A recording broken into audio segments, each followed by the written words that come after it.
Our next presenter is an accomplished, multifaceted artist of the brush and of the lens, Erik Lindgren.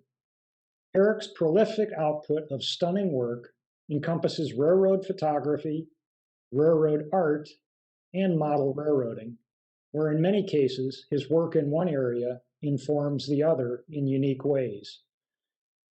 At an early age, Erik became enamored with model trains and developed an interest in the narrow gauge railroads around Colorado.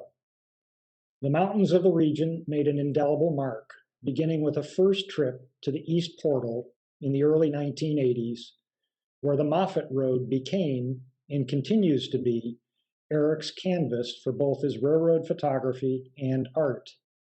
The landscape scene and its relationship to the railroads that run through them is perhaps the single most important recurring theme in Erik's work. Erik makes his home in Arvada, Colorado, where he combines a passion for automobiles, trains, and planes, and of course, spending time in nature photographing trains. Please join me in welcoming Erik Lindgren. Thank you, Todd. Can you hear me okay out there? That's excellent. Yeah, I'm kind of new at this kind of stuff. I've done a few presentations on these kind of things, and hopefully I'll be able to put on a good show for you today. Should I go ahead and start the? I gotta get a little close here to find the icon on my screen. Here we go. Oops, hold on a second. That's the end of it.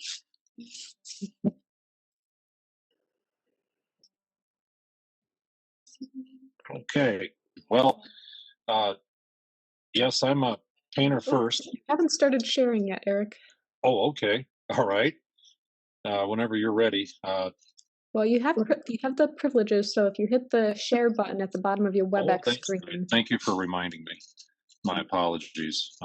Still a little, yeah, we went through that last week. Here we go.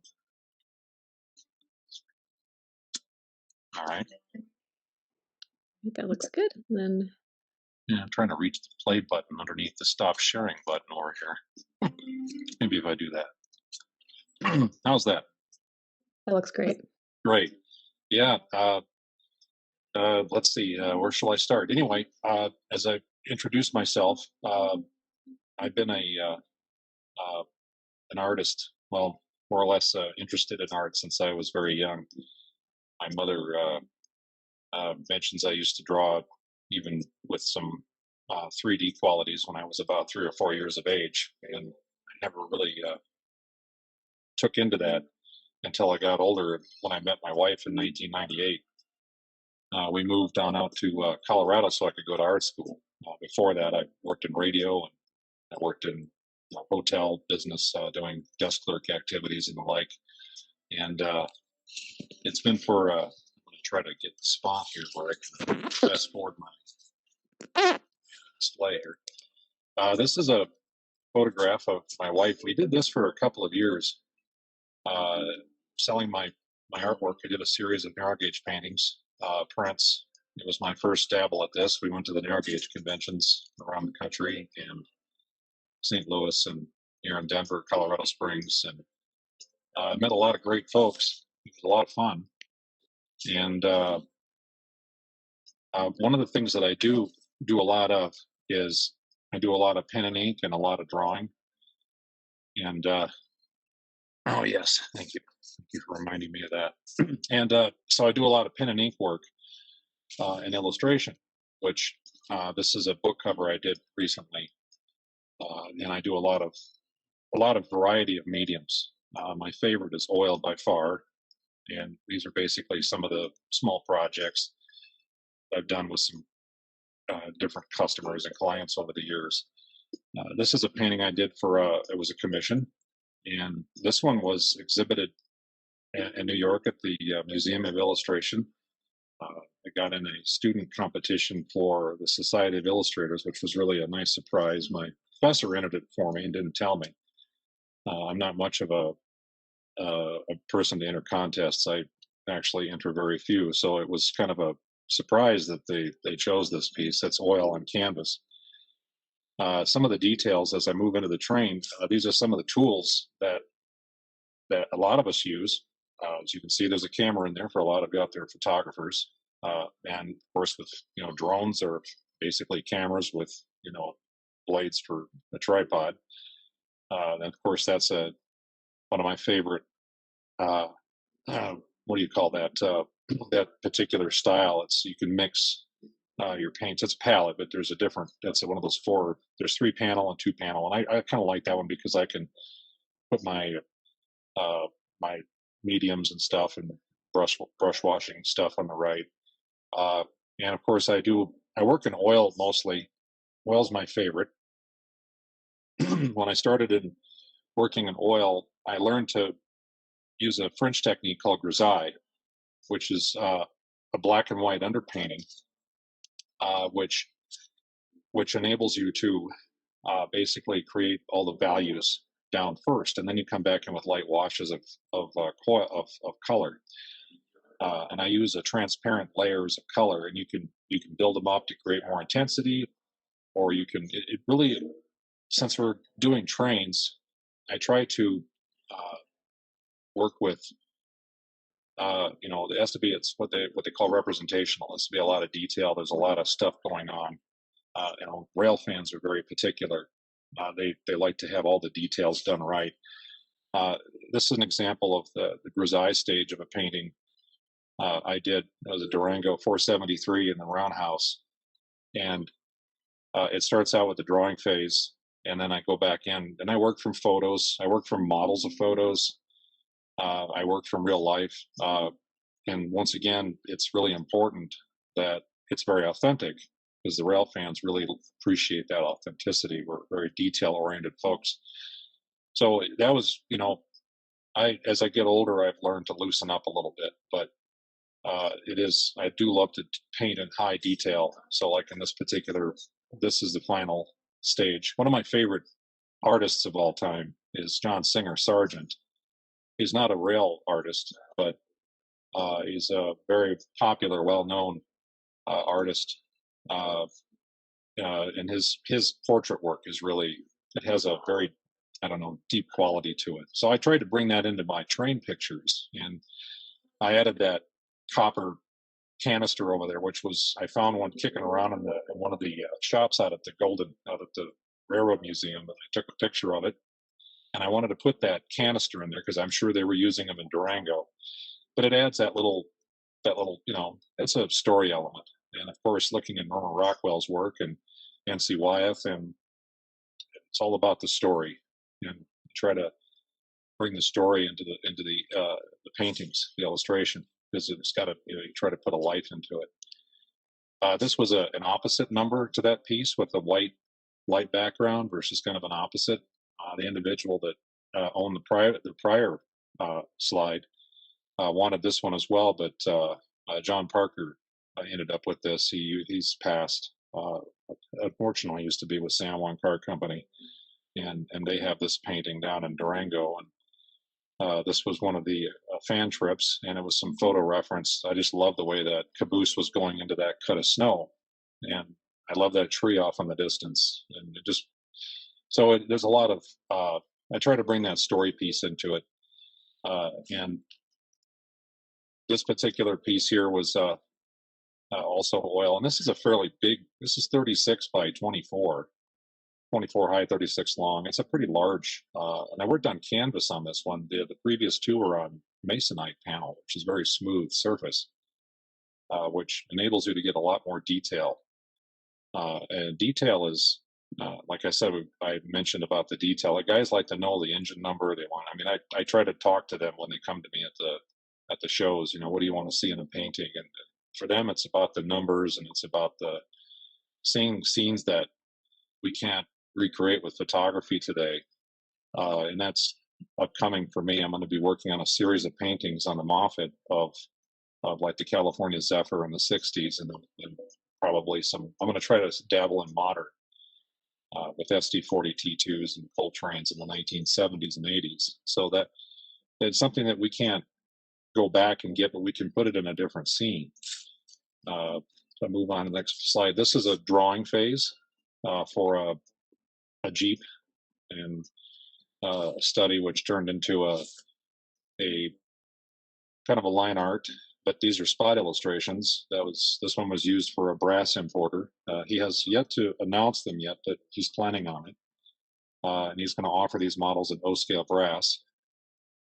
I'm an O-scale modeler, and I have a lot of connections in the O-scale model railroading community, so I do a lot of stuff for them. So in this particular picture is an example of using pen and ink and pencil, and then using gouache watercolor transparent washes into it. And it's much lighter, but it does add kind of a mystic quality to it, but it's definitely a drawing rather than a full painting. This is a spot illustration of 5761, a Rio Grande F7. I believe it's an F7. It's 5771's cousins. And using a bit thicker paint technique, trying to bring that fade, but yet that intensity of that Rio Grande orange in there. And the nose on those things, they had a green panel right below the windshields, and it always turned white after a number of years. So this was very particular to the guy that I made this for, that it captured that piece in there for him, that he liked that. And then this is a preliminary drawing phase sketch for a painting I'm going to do in oil. That's of the Rio Grande Zephyr in 1984. Up at Tunnel 29, going over the bridge over the South Boulder, and which I visit in person often. And the gentleman I got this from, the reference photos are from Timothy Tonge, who's a really a great resource for reference. He was there doing this stuff along with some of you other guys too.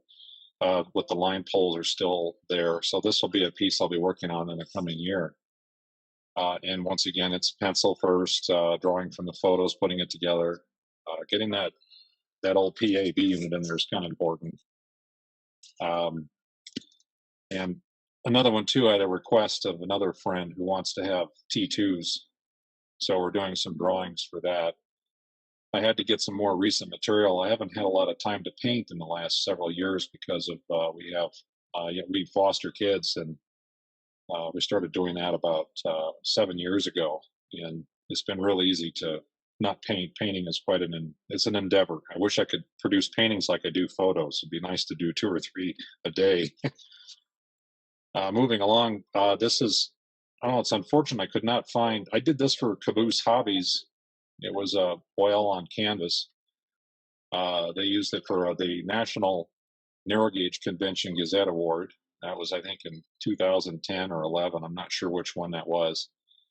But I did have a nice photo taken of it, but this was the only one I could find for the show, unfortunately. But it was kind of a neat piece. I'm trying to watch my time too. If I get too slow on my time, let me know. Don't be afraid to nudge me. Once again, spot drawings, ink, pen and ink. I did this for some fellows of a CNS, Colorado and Southern Restoration guys. They were a bunch of young fellows from the Colorado area, and they wanted business cards with their favorite locomotives on them. So, and I work up a drawing pencil, and then I trace over it with the ink on vellum, and then it reproduces real clean and tight, and you can put that on a business card or some other illustration or a book. Same thing with this. This is using dots. I'm not sure what I think they call it pointillism. You use the dots to represent value. Kind of an interesting way to do it. And then this is a watercolor that I did from a very famous photo that's in a lot of books. One of them, it's the Iron Horses of the Santa Fe. The gentleman I did this for absolutely loves that photo, the local down in southern Colorado, and he really wanted a painting, kind of a moody painting of that, and it turned out pretty well to a degree. It's kind of those old wood combines were quite a car. Some more spot illustration this was for a friend, a retirement gift of a Rio Grande caboose. And this was before 4014 was restored, and I wanted to do a spot illustration of it to use for my own reference, and so I worked this up and was going to put it into a full painting. I'm still working on that yet. I'd like to do. I see some other guys have done some wonderful paintings of this locomotive recently, so it's kind of fun to you know, this was right before they were still kind of in pieces yet when they were working on 4014, so it was kind of fun to put this out there. So it shows that enthusiasm and that love for this stuff. Once again, this is the drawing phase. Is you can kind of see the drawing on the left, and then working in with oil paint washes to push the darks and then the highlights. And I like to try to maintain the colors, and sometimes you get a little bit attached to the photo you're using, because photos, as you know, especially slides and old images from that era, they would fade, and sometimes you get a little carried away and you end up basically on the palette copying that color palette. So you know, it's nice to be able to try to, you know, look at reality. So it's nice to look at photos of modern stuff to try to correct yourself. This is another oil. This was 487 at the coaling tower. I work a lot of times on a regular upright easel. When I do the drawing phase, sometimes I find myself being lazy and doing sketches sitting in a chair, but I transfer the drawing to the board, and then they're just guidelines to kind of so I don't get too much in trouble, because and I like to work from real life whenever possible, but sometimes you don't have that opportunity with stuff like this. But when I'm like in Shama, I take lots of notes. I have a small Holbein watercolor portable kit that I've mixed colors from while I'm there in person, because a lot of those colors don't really show up on digital cameras quite as well as your own eyes. And so that was really important I use that as a piece. And I even do that with photography too, because when I shoot photography, I shoot the post-process. I treat them like individual illustrations, and I do take notes about colors and things. And here's that one after being reproduced. It's kind of interesting how the camera changes it from this was Reed Photo. They photograph these things for me. They're still using film 4x5 transparencies, and then they drum scan them. So, which is really, you almost don't want any kind of trying to think of the word they use for that. When you want to increase the size of it, you don't want to do any blow-ups. And then, so moving along to photography, reference gathering turned sideline. That's pretty much where the photography came from. I picked up some pretty good camera gear again in 2006 and started shooting photos. I had film before. I'm not much of a film photographer. My dad was much better than I am. So I didn't have that. Unfortunately, I didn't have much film experience. But the digital camera is basically, it's a canvas in itself. So it's been a lot of fun. It's been an interesting journey. There's a picture of me up at near Toland, up along a little county road.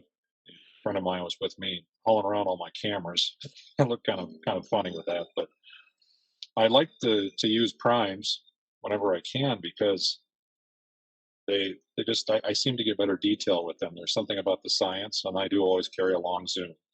It's always handy, especially when you're trying to pick off detail. What's the number of that locomotive and so on. This is some photos. I'll run through these photos. I probably won't spend as much time on them. This was taken this last spring, and this is at Tunnel 1 near Coal Creek. And this one here is up at, this is on a 35 millimeter fixed. This is up in Wyoming near Dale Creek Junction. That actually is Dale Creek Junction over there on the right. I see on the website there at the center there, they've got a shot taken kind of along that ridge over there on the right of a big boy going eastbound, which is just a lovely shot. And this kind of reminded me of it, so I wanted to include it. And this is I love portraiture. One thing I do a lot of, I have a lot of life drawing experience in art school, and I've done a lot of portrait painting. I love to capture, whenever I can, photography with portrait, and what better people to do than the crews. So this was done on I believe this was a 35 millimeter also fixed. the last moments of that beautiful light we all know about. And this was actually a handheld shot, believe it or not. Hard to believe some of that stuff you can pull off a digital these days. This was 4014 leaving Denver, just past Pecos Street, November 2019. I was sitting in the snow at the railhead, down about maybe 200 or 300 yards from all the rail fans were all huddled underneath the bridge. They didn't want to get snowed on, but I'm out there. The snow was coming down pretty good at this point.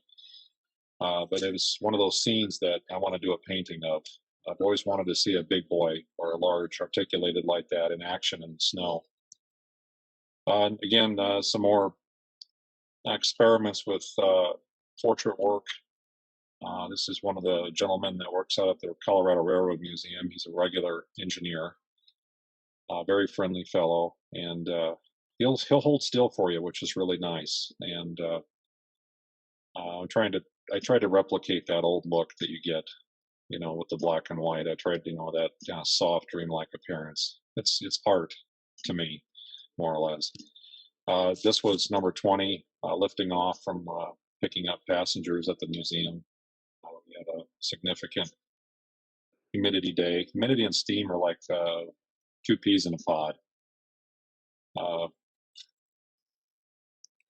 And this was a continued experiments trying to capture the firebox and the whole scene. This fellow was really patient. This is extremely low light, and unfortunately, some of you guys that are real expert photographers, that blowout on the gauges up there, I tried very hard to avoid that. It was on a tripod. This is a wide angle. I believe this was at 14 or 16 millimeter. And he held still for a moment. That's pretty hot right there. That heat coming out of that firebox is, so we didn't want to leave it open too long. I sure didn't want to burn the coatings off my lenses either, but I'm trying to capture that moment. Sometimes you got to do what you got to do to try to bring that life together. Some more portrait work. One of the guys walking around the locomotive doing his duties. Going back to, I try to bring illustration into this. If you look at Norman Rockwell, I had a professor in art school. He's really a genius, this guy.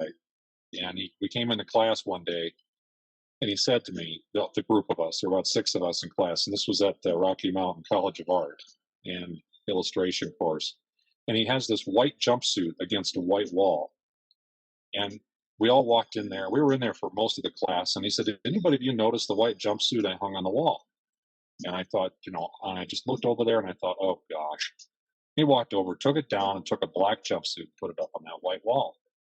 And that's a really important lesson about when you're composing a scene. In this particular case, he's the first thing you look at. And then he stands out against that background. So I'm always constantly looking for that to somehow to focus on isolate the subject somehow. And case in point here, isolation, the tunnel portal thing. All you guys out there have done this. Hey, look at that, nothing like isolation right on the nose of that Amtrak, that mud missile there. This particular day, it was kind of dumb luck. There was a heritage unit back there with those stripes. They just kind of brought it together with this. And this light is like this for a very short time. In February, right there at Tunnel 29, the sun will come right in there. And I'm like, I got to keep trying. It took about 3 years to finally get it. But that sun hitting that rock on the right side so it hits a glow on the back. Because otherwise, this is a pretty dark shot. And it's kind of drab and uninteresting. So that was kind of a fun picture. This is, drone. This is an area that you can get to on foot. On this particular case, there's a couple neat overlooks, but I used the UAV in this case, working against the clock here because of the stormy clouds in the background. The drone is a very useful tool, plus a safety thing for me. I'm not much of a climber. I can walk anywhere, but I can't climb. But in this case, you can walk up on some of these spots. And the drone is a very useful tool for that. And I've tried to utilize that also in my photos. This is a pretty common scene for a very short amount of time. In the morning, in Colorado, we get snow. that comes up, and it's always fun to go up. Like this is at Crescent, and of course you need a train. You want the light at the right time. In this particular case, I'm trying to isolate the subject, that orange, yellow nose of the train, against that white snow, and then the white cars. It was kind of a serendipitous moment. Once again, back to some more portraiture. This is the engineer shots from. It's very generous of the museum to allow me to get inside the cab like this, and I'm trying to get more than just a pose shot. I wanted to get the steam that's enveloping the gauges up there. So it was, many, many, many frames here, trying to get that steam in the right place at the right time. And either come, that steam would just kind of there a little bit and it would go away. Some more, I love doing snow shots. It's one of my favorite things. I love the way it changes the scene so much. It gives it a life that it's kind of unique because Colorado's pretty dry. It's a high desert up here. And we don't get a lot of precipitation. And you wouldn't believe this. This is actually a week after August. This was last September. And we had about 10, 12 inches of snow. And I mean, the previous week it was 90 degrees. Goes without saying, the snow is very sticky. Great opportunity to get some shots. Going back to the previous presenter, those photos are so inspirational. And telling the stories about chasing trains and getting to the right place. This was one of those cases where I knew these cars were going to Ohio. We knew we were going to lose them. These cars would appear at the Moffett occasionally. It wasn't common, but once or twice a year, I'd get word that these guys were on the back of the California Zephyr. And this is one of my favorite trains. And this morning, I really wanted to get this shot. I really wanted to get this shot. I barely made this. I was climbing, crawling up the hillside, which is about several hundred yards off the road. And it had rained the previous evening. And you can kind of see the snow still up there. This is early in November, I believe. So it was a little wet and muddy. And I'll tell you, it gets slick on those hillsides after a rain. So anyway, it had rained or some kind of precipitation, and I was so messy you wouldn't believe it. My wife was helping me with this shot. She was a good driver, but we beat him up there. This is the only shot I have in here that's from a charter. I don't do charters. They are expensive, but they're wonderful, and I really had a great privilege of being able to attend this charter. And one of my favorite things is the Rotary snow plows, and I've been a lifelong dream to see this train in action, and I finally did. I wanted to try to bring this. I figured this might happen. All depends on the winds, but I wanted to get Windy Point in the background and this OY going through that 2 or 3 feet of snow up there. And there were several of us working this, and I was the guy clear down on the end. And I just wanted to try to pull this thing together with a scene, but very Colorado high country type of railroading scene. This is on a UAV, and UAV stands for aerial vehicle, unmanned aerial vehicle. That's the official terminology the FAA gives it. So it's a drone. I use a DJI Mavic 2 Pro. It has a Hasselblad camera. Many of you have used them. It really is an excellent camera. It's on par with any of my regular cameras. Sometimes the lens has a weird set of distortions to it that I try to avoid. I try to shoot on the upper 3/4 of the frame. But to access this location, this may be a surprise to some of you. This is actually about 20 feet or so off of a rock ledge on the other side of the canyon. You could do this on foot, which is surprising. If you look straight forward on the top of the frame, you'll see that the ridges in this canyon are extraordinarily deep. This is past tunnel 24. 24, I believe, is on the left, and 25 is on the right. And it's just past Wonder View, Colorado. So to get to a suitable location to fly to this, I have to walk in quite a distance to be able to, because the range on your drone is very limited. Especially in mountainous areas. Can I say radio doesn't go through rock? So you need to get out there. And I'm actually on the ridge that you can see in this photo. I'm just past it on the other side, down on that little low spot, flying the drone from. I launched over there, and this is only about 3, maybe 4 track miles from Pinecliff. And this is a oil can that was running eastbound that was loaded. I think it was loaded. I believe that you rail fans would know that. I do get the symbols on these things from John Shine, but occasionally I kind of mix up. So this is number 6 rolling in at Arvada over at Sheridan. The light that night was just really amazing. And I walked down. I don't normally shoot in the city, but I had to try to catch this thing somehow. And I was about 6 blocks away. I was out doing errands, and I'm like, oh, wow, boy, if there was a train, I looked at the ATCS on my phone. Oh, my gosh, Amtrak is out at Rocky. So I had about 15 minutes to find a spot. And it was just really pretty. And I like to try to capture that excitement and that, I don't know how to explain it. I just love the juxtapose of the warm and the cool side and that time of day. This is down at Palmer Lake, and I've always wanted to get out there on a boat and sit out there and not make any movement on that water. And I thought, well, why not try the drone? And the drone's about 3 feet from the water. I had to disable the lower sensors, and this was a significant spring storm that was coming in, left about 20 inches there at Palmer Lake over the next day. And those heavy clouds, those heavy moisture-laden clouds that you get up there at that divide, they're just really spectacular. And then, of course, the mountains have that shape. There's that zigzag of the mountains, and it's just really kind of a beautiful scene. And to have home road locomotives, it just helped. Well, BNSF's also, but I mean, it just kind of came together. That was kind of a fun shot.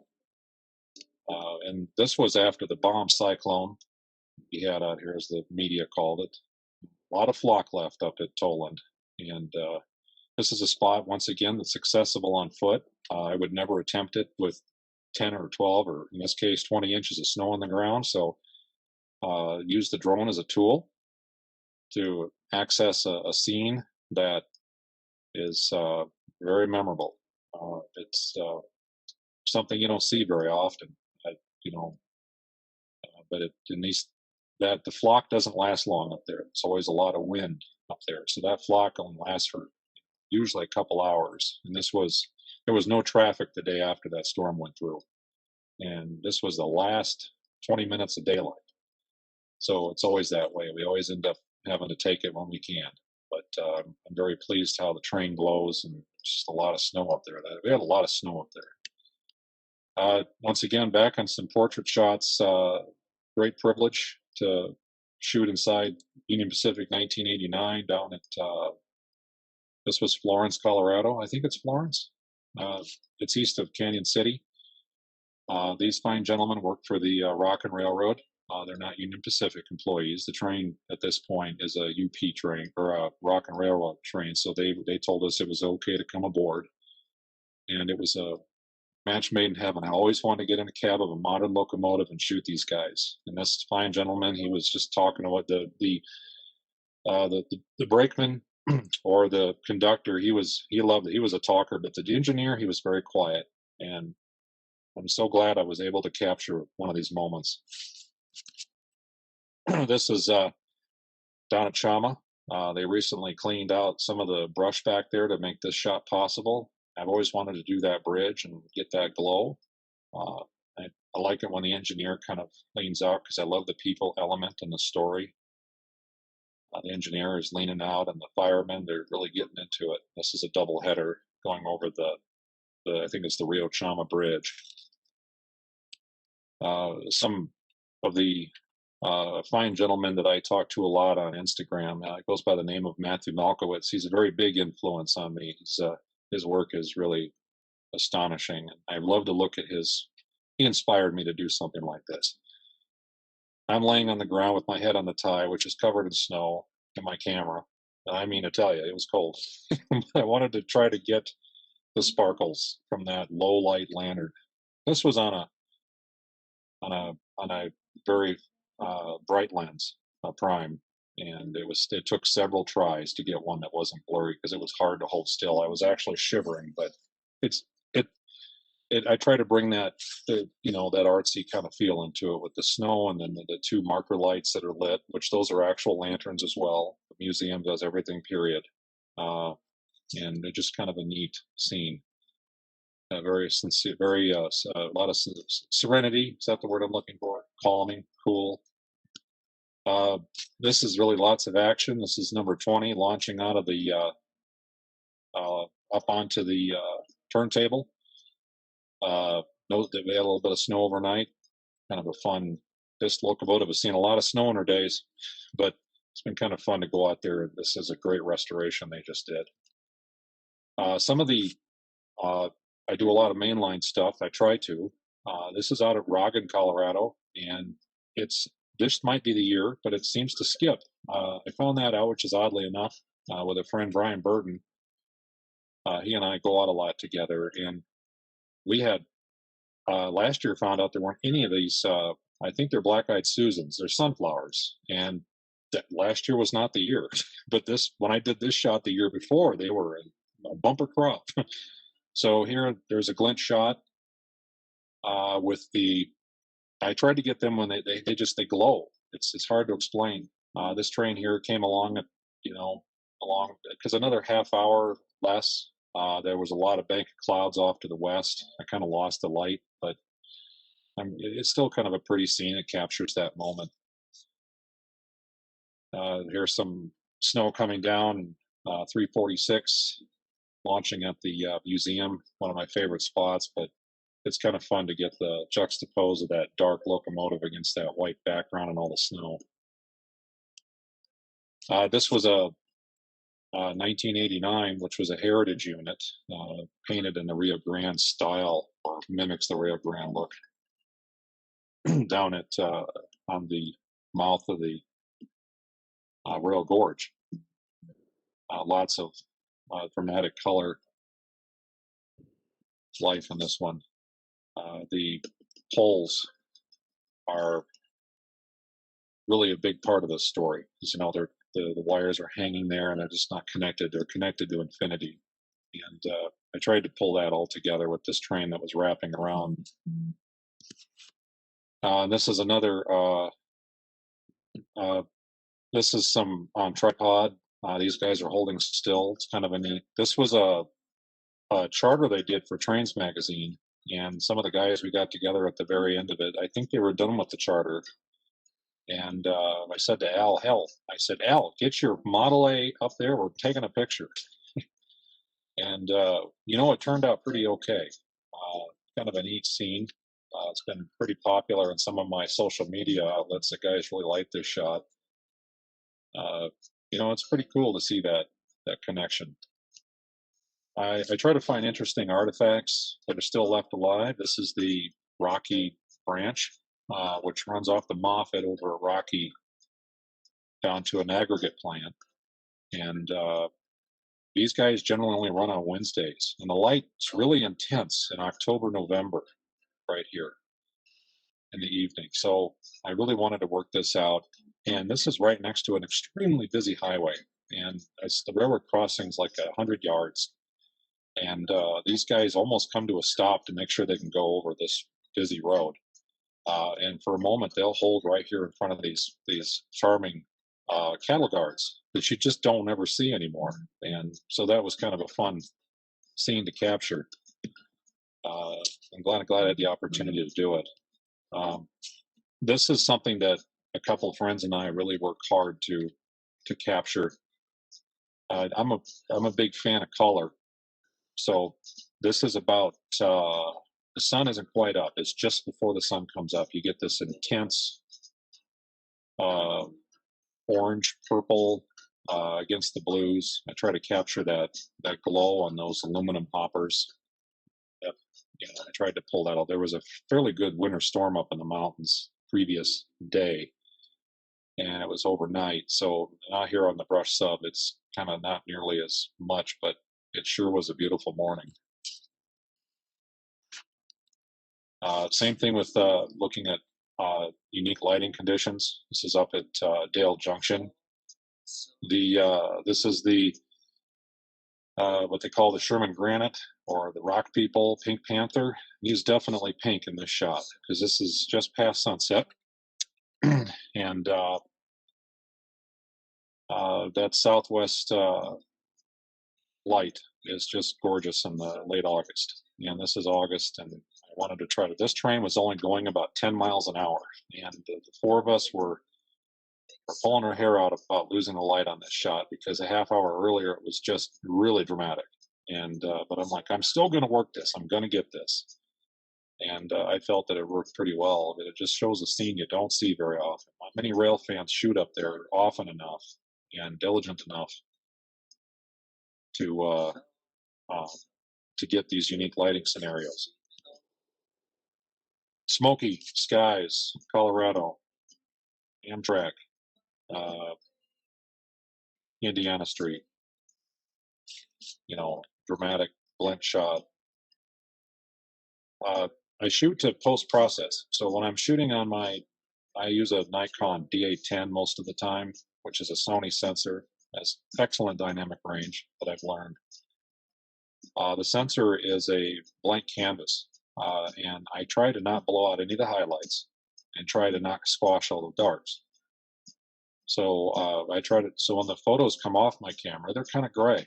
So when I go back in the Lightroom, I'm able to play with the colors the way that I felt. I took notes in the field, jotted some things down. I also use my iPhone camera to take a couple of side shots just to try to capture certain things, to really bring that life the way it looks to the naked eye. Because the camera has certain limitations. You know, to me, these are all individual illustrations. They're art to me. And this is a UAV shot. I've been trying for this for several years. I first saw this many years ago. Yellow aspens and fresh snow. And absolute miracle timing from one of the engineers that works for the UP that I correspond with occasionally. He said that we're going to be rolling out of the tunnel about 9. And it was pre-dawn, and I busted up there as fast as I could because I was up the previous day, and these trees were all very yellow. And that snow overnight, just by the time the next day, like I went up the following day, all those yellow aspens turned brown. So that's outrageous. And within a day or so after that, they were completely stripped. That cold snap that we had that night just finished them off. And it doesn't. It's not. I'm sure if you went back far enough, it was common. But for the last 10 or 15 years, it's not been very common to be able to mix those two elements together, the clash of seasons. Here's an experiment with using some depth of field stuff, using a prime. I wanted to try to capture that moment. That snow is coming down. This is Brett, works out at the museum. Astonishing actor and engineer. Great guy for that. I mean, they're blessed with this guy. It could be 1957. He'd fit right in. This is a UAV shot with some really dramatic light that I tried to capture near Tunnel 1. I wanted to try to get that train that just kind of pops against the dark background, and then there's that lovely dance of light and shadow in the background on the entrance of Coal Creek Canyon. This is shot down at Shama. Again, lots of dramatic light again. There's something, I have this addiction to color, and I try to maintain that in my pictures. I want to try to capture that, and the fall colors near this water tank in the morning, there's this intense glow. And I after several attempts, I finally was able to capture it to the point I was kind of happy with it. And shot this on a 35, I think it was. Fixed a prime. Some more of the portrait work. These guys actually posed for me. It was near dark. It's on a tripod. Hold still, fellas. You know, they're doing their job. This particular shot was kind of a fun one. A lot of fog, emerging from the fog. Union Pacific loved this. They used it on their veterans Christmas card last year. It was a kind of a lucky strike with all that frost on the trees and on the botanics in the area. It was really a beautiful morning. This was in the water. Yep, that water's cold, and it's about 25 degrees. I have a note up here. I got to try to read here because I think I'm not seeing them. I'm not sure if I can read the note. Anyway, I'll keep going here because we're just about through. This Arkansas River, and this is 1980. Or excuse me, this would be 844 running south of the Cheyenne Frontiers train on a very stormy evening. Some more of the portrait work, trying to use some of the leading lines. And this fine gentleman here, Mark, he's really a great actor for this stuff. I feel like I owe these guys modeling fee. Run through these real quickly. I put down snowshoes. Well, this is kind of one of these things like to do with snow. This is near Tunnel 7. This is out on the Flatirons. This is near Tunnel 1 on the other end of the Flatirons, the exact opposite side. And this is at Crescent. Morning, a lot of dramatic, a lot of strong light. This is in November. And this one here, this is February. This is a different view from out by Tunnel 1. This is Blue Mountain, and lots of sticky snow makes for that warm headlight. And this is a UAV shot out near tunnel number 3, between 2 and 3 on the fill right there. That fill on the left washed out in 2013. This is Coal Creek Canyon. And this is up near Toland. And this is up on the hillside there, past Blue Mountain. This is another shot from the big boy that morning. It was an astonishing day. Guys are trying to reach me here. I'm gonna pause here for just a moment. See if I'll keep moving forward here. Okay. Oh, sorry about that, everybody. One of the guys from Rail Photo Art sent me a message on my phone because I'm not seeing him on my screen. Okay, and this is on the western slope. This is one of the canyon, Byers Canyon, on a chase of a westbound. This is the Manifest Grand Junction train. Makes for I really was crazy on this one. This is why I usually carry a drone, because I'm about an inch from the ledge, and that snow is up to my waist. If I would have gone down that hillside, the guys I were with would have been very disappointed. Would have missed chasing this train the rest of the way. This is one of those rainbow cut, morning sun, March snow, great combination. Stormy weather. This is one of my favorite subjects. Growing up in the Midwest in Iowa, we had storms. Western Iowa, we had storms. That was in the 70s. We had a couple of tornadoes, lots of hail. Anyway, trains and storms. There's something about that. Appeals to me. This is down at on the way to Palmer Lake at a community called, well, it's not a community, it's Spruce. And that old dead line pole and that storm, I don't know what the engineer did here, but he made that thing belch out a black wisp of smoke. And I was standing there with my 14 millimeter, which I use on these things.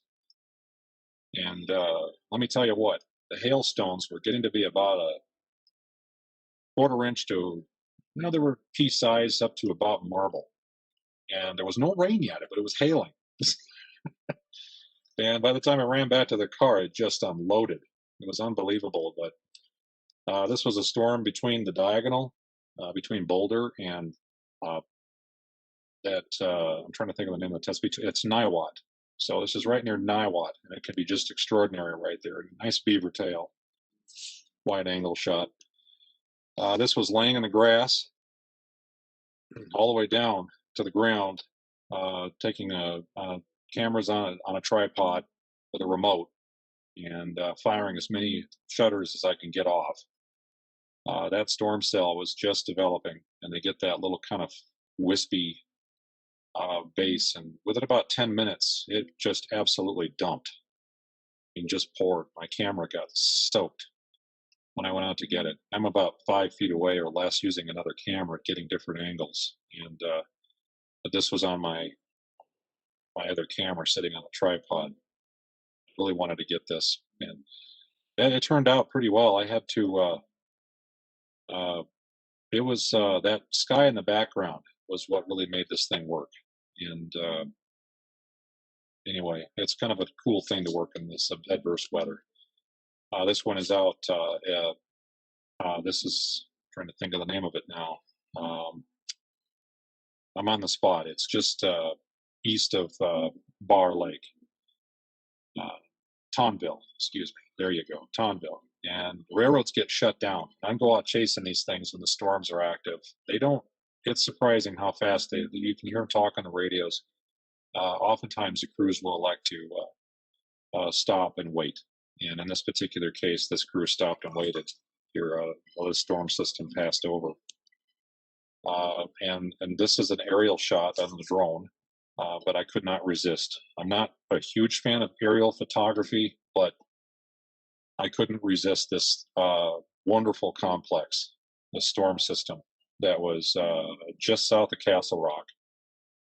It was a severe warning storm. If you look on the right, you can see the beaver tail, and on the left, you can see the rain shaft and all the hail. And there's this rainbow punching right through where the light was hitting it. It was really extraordinary. And the drone got a shot. I tried to work this on foot, tried to get it from the ground where we were located, the trees, it just didn't work. So a drone's a great tool for that. This was a shot that I did last summer with a friend, and near the town of, I believe it's Fort Morgan. And well, I believe this is Corona, which is kind of interesting because we had the coronavirus was just starting to pick up in the media. But this was Corona, which is just west of Fort Morgan. And this train was moving along at a pretty good clip. And these were these little popcorn thunder showers, and they were spaced apart about every 15 miles or so, these storms, these cells. And the sun would come and go in just seconds. And it was just dumb luck. The sun came out, and then that rainbow appeared for about, I don't know. It wasn't long because I wanted to, it was more vibrant before it got there, unfortunately. But this is another example of Palmer Lake and storm season. These units, the sun there's kind of a soft filter, but bright sun came out against that dark, monstrous cell moving off to the east. This one here, this was a southbound train. These are the DPUs, but how can you resist a KCS unit and a nice swoosh and then rainbow coming out of a storm cell over the Larkspur Bridge? Now we're back to some of the more fun stuff. We're kind of drawing down to an end. These fine gentlemen are really good actors. Really feel privileged to be able to work with these guys. I want to put these scenes together. They would make some really great paintings. Sometimes they look great as a photo too. A firebox glow is coming in there, and they hold still just long enough. This was one of my favorite shots. It was a lifelong dream. I would have never guessed I'd see something like this in my lifetime, but 4014 up at Spear, and the sun just kissed this thing. It came out, well, you can see that winter storm clearing out in the background. Some of you probably have seen this. I promoted it on my social media. It's just a wonderful scene. 4014, the guys turn the headlight off, and if you look closely, I mean, if you see the full-size photo, the crewman hanging out, he's in period garb. It's just, he took the vest off. It was a blessing.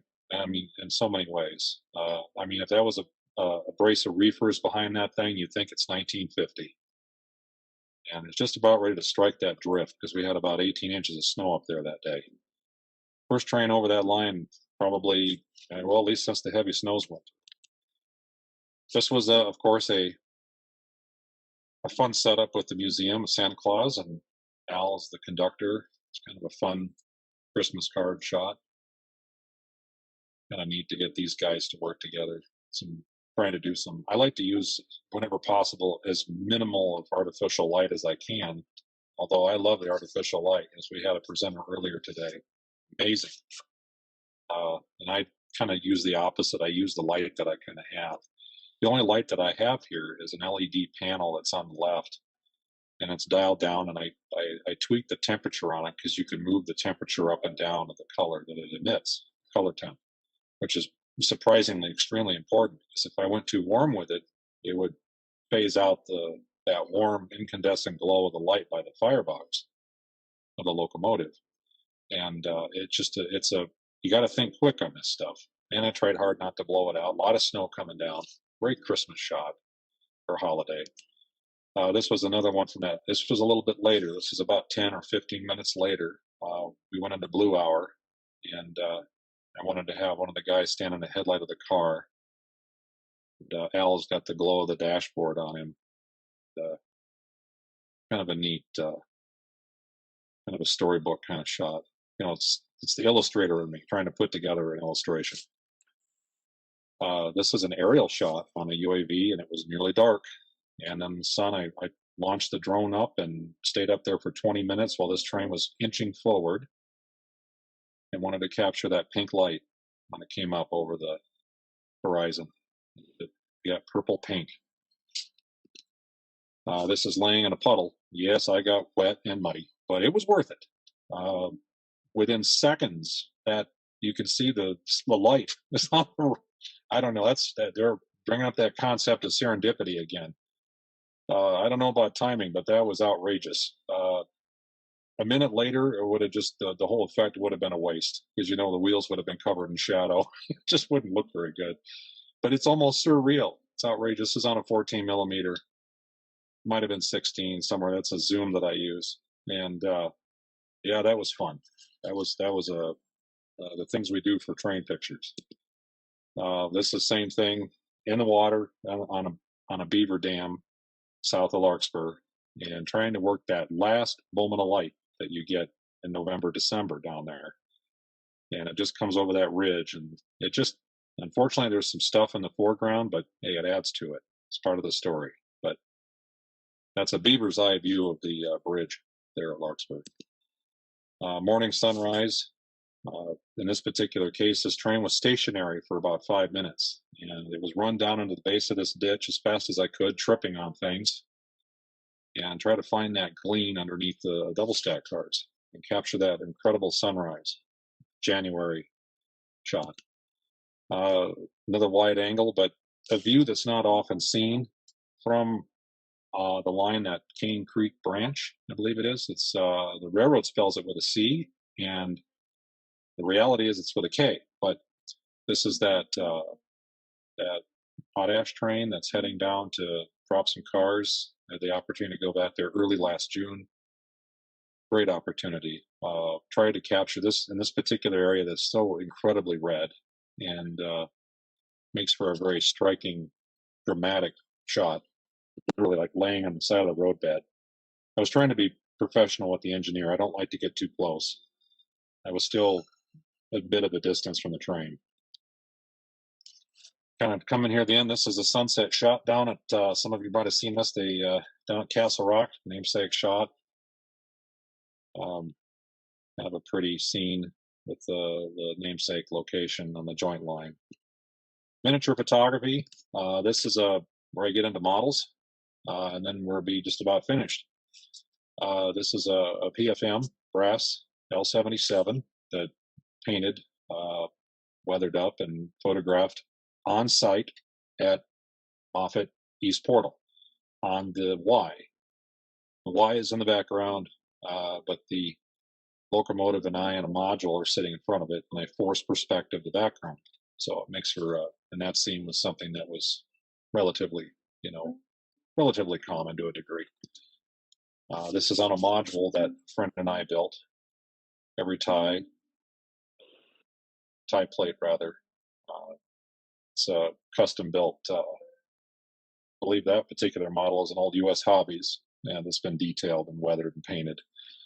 And I treat them like an illustration. The steam and everything I put in it. To explain it, when I was a kid, I saw a really neat article. I was an MR, model railroader. The gentleman put a glass panel between the lens and the model, and he painted the steam plume and then photographed it. And I thought I could try that digitally. So I did the same thing. That steam plume is from a photo that I took of a steam engine, one of the steam engines I believe I took down at Shama. And I have a large catalog of these steam plumes in different light because I need to match the light. When I shot this photo in my front yard, and it's on my module, and the sun's in the morning. I prefer to shoot in the morning. We all love that morning light. And that steam, I have to match the shadow. So that's part of the way to make it believable, is to make sure everything's coherent. Because if you put a steam plume on there that doesn't have, because the steam is a physical, it's like clouds. It reacts in its environment. It has volume to it. So there's a dark and a light side, and there's, steam also has that ability to glow. So with color, especially, it's water vapor. So, hey, who's that guy? Gosh, you shouldn't put that in there. This is a model that I did this for a customer in California who imports key model imports. He's in, I believe it's Novato, California, and he imported these pieces about 4 years ago. Spectacular, and I photographed them in my yard on one of my modules for him. And this is an old baby. This is an old U.S. Hobbies L131. Shot in my front yard. It was a beautiful evening, and I went out there and shot photos of it and just started working on it.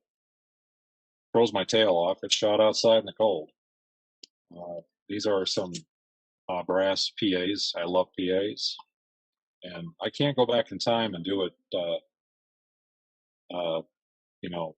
Joe did back in the day, pacing PAs, and warp on it. But I can make them in miniature. So I own several of these, my own models, and I photographed these PAs in all their glory. This is how they looked in around 1950.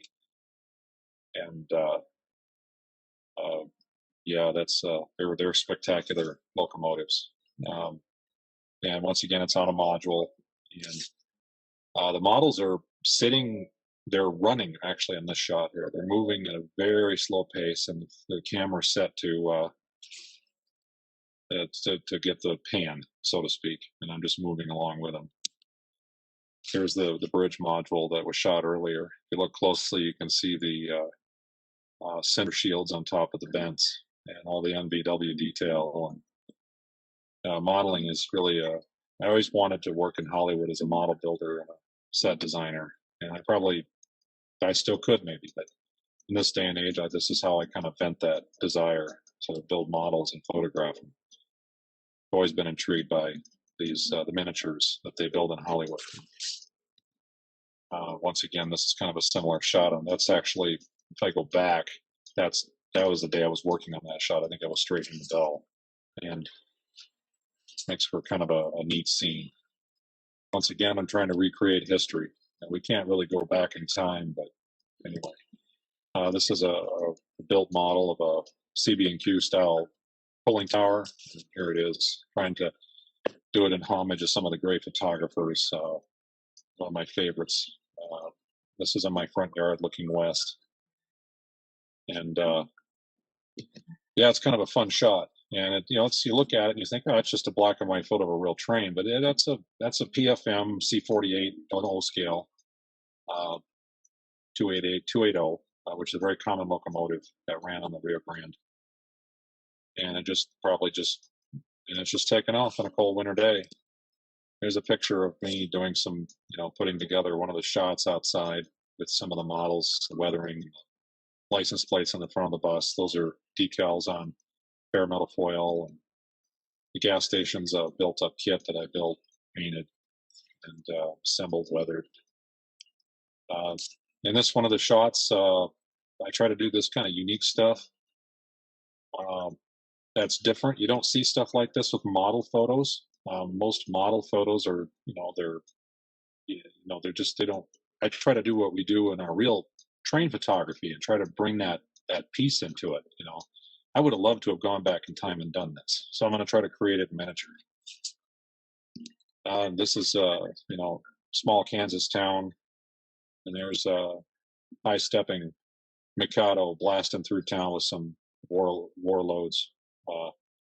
Probably, judging by the age of the cars, I had to make this Korean War, but because that's a 47 Chevrolet wagon there, so it would have been after the war. But I buy these model cars and weather them and make them look like they're used. The house is a scratch built piece that I did not build, but a friend did. He passed away, John O'Donnell, and he was an amazing builder. And that's very neat scene. Something you just you can just smell the turkey dinner on the Thanksgiving table there.